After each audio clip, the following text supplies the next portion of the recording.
Today I'm going to a small Swedish town which is called Ronneby.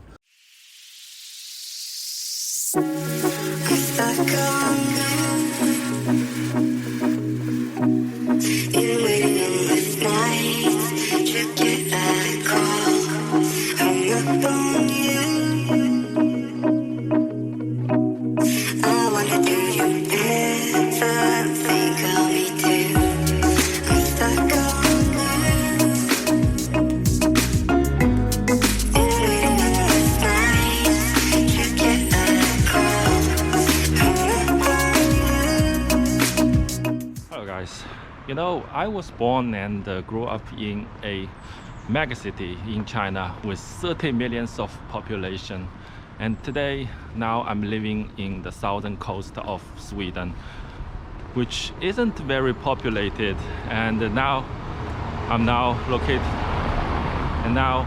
in a relatively smaller town compared to where I'm living. This is called Ronneby.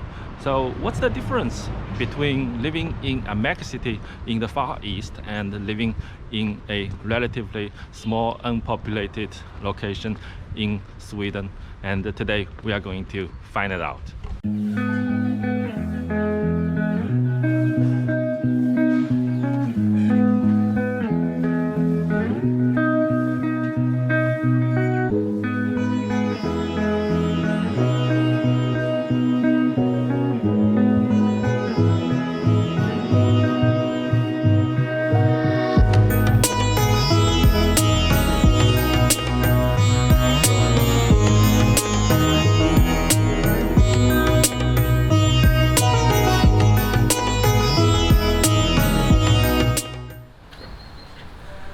Hello guys, well, now I'm in the middle of Ronneby old town.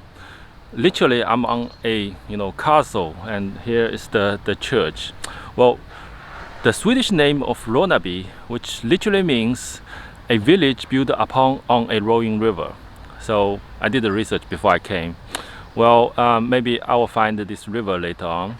Well, but now this white church behind me, it looks really fabulous and really beautiful. I was inside, and they have beautiful paintings on the ceilings or on the walls of this church, and it was really preserved. Well,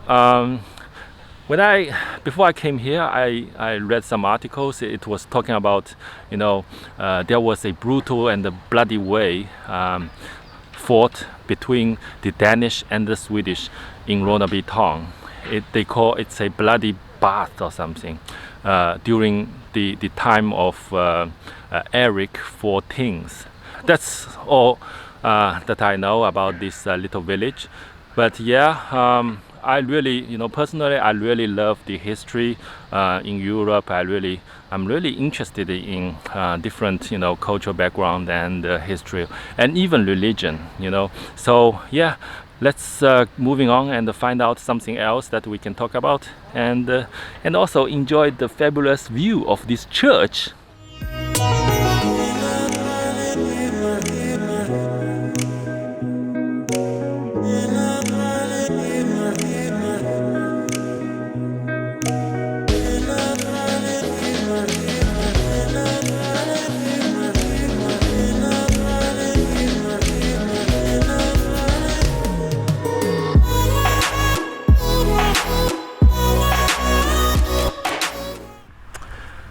Well, so this is my thoughts after I visited this Ronneby. Population here is 12,000, which is almost relatively as similar as the neighborhood that I stayed in Shanghai, But here you don't see the hustling, bustling, and the constant noise, People sometimes quarrel to each other, like the megacity in Shanghai in China. But here, instead, by calmness, peaceful lifestyle, which I'm really enjoyed, because as a human nature, that you need to embrace the greenish nature all the time, to make yourself can think about something meaningful in life. Some debates here.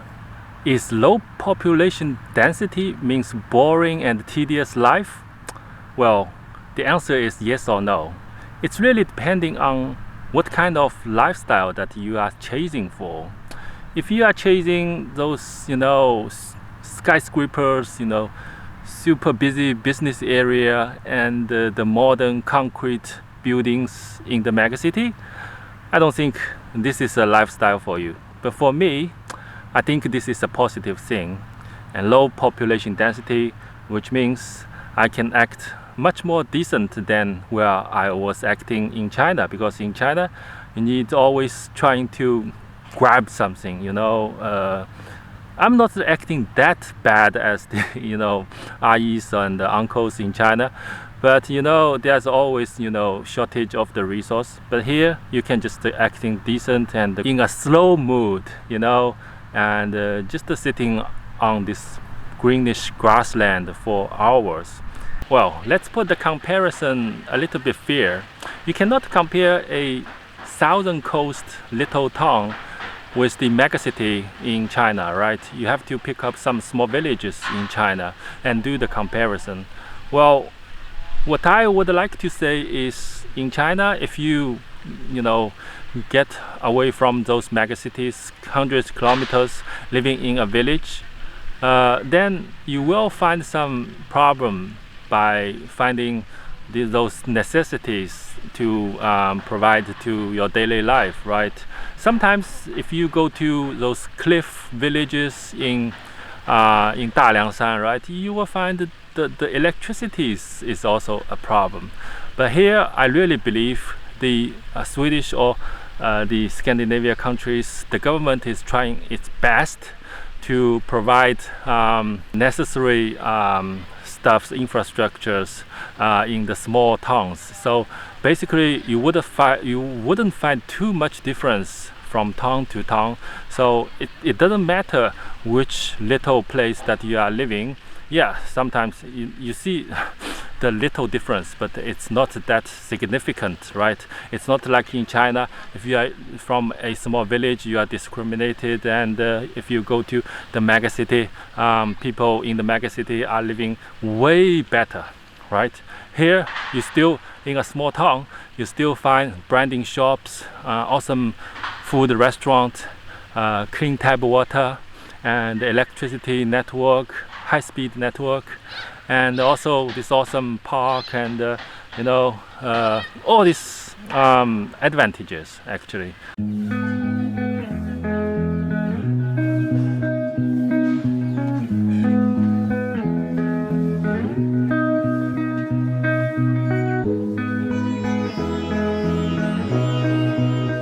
So in the end, I would like to say I'm not trying to sugaring the situation here in the Scandinavian countries, in Sweden, right? I'm not trying to portray the country as a paradise, right?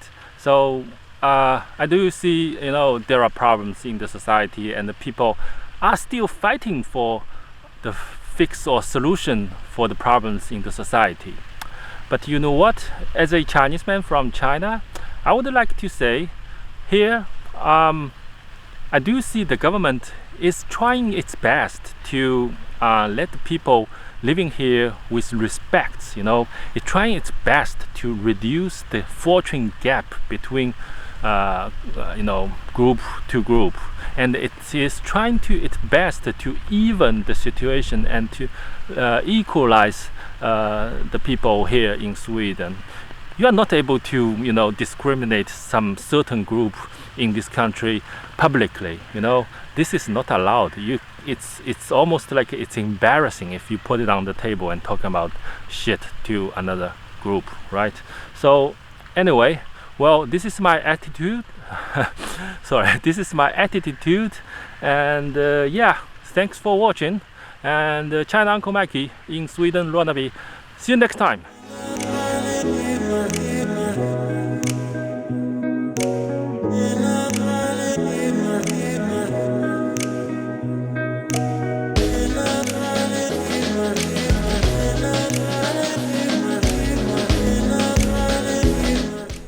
I was talking about the Rowing River, right?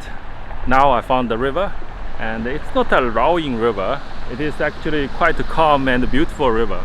So yeah, because the weather today it's really warm. You know, it's really rare in Sweden. October you still find this warm weather, but it's awesome.